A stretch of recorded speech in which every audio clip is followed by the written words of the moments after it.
For the last 4 videos, we have been through 1,000 years of evolution about the universe already.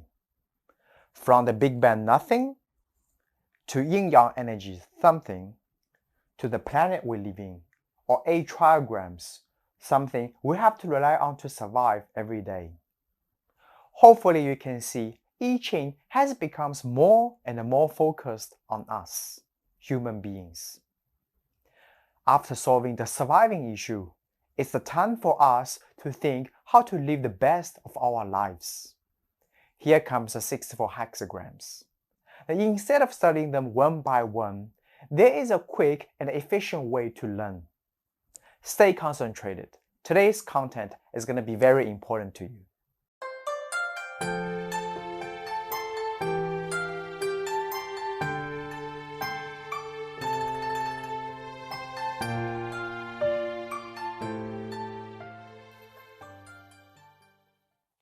I want to emphasize one point again. King Wen didn't just add more lines to the previous Fushi's 8 trigrams. These 3 lines patterns are enough to explain the Earth environment. In order to explain what's going on with human activities, he only put 2 separate trigrams together. So 8 by 8 becomes 64. There are 3 tricky ways to learn these 64 hexagrams.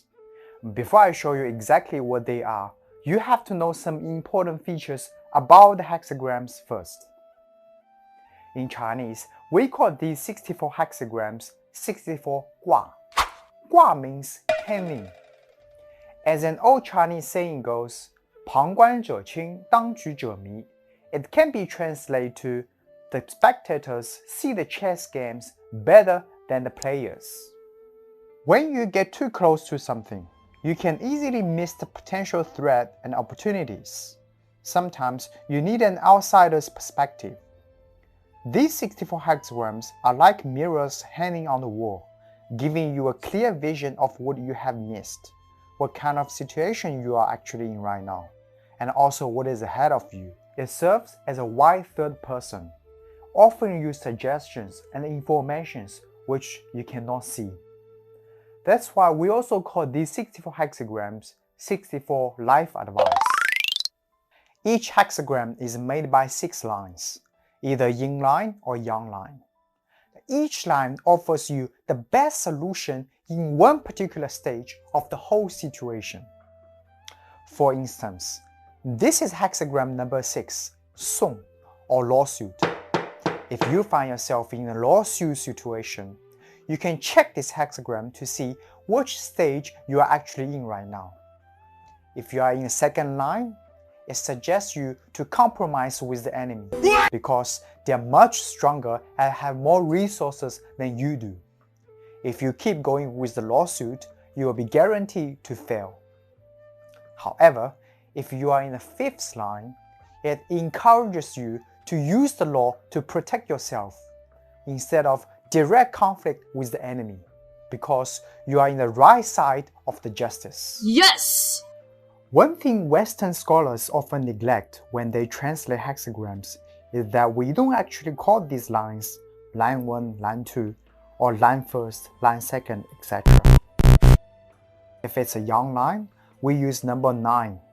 If it's a yin line, we use number 6, plus whatever position they are at. So this is called a 6 first, 9 second, 6 third, 9 fourth, 9 fifth, or 9 sixth. Why 9 and 6? It has to do with the previous 8 trigrams. Because the purest yin trigram, Kun, or Earth, is made by 6 broken lines. That's why we use number 6 to represent any yin lines in the hexagram. The same principle applies to the purest yang trigram, Qian, or Heaven, which is made by 3 solid lines. But shouldn't we use number 3 instead of number 9? Well, that's because in I-Ching's philosophy, yin stands for unchange and yang stands for change. Aha, does that ring the bell?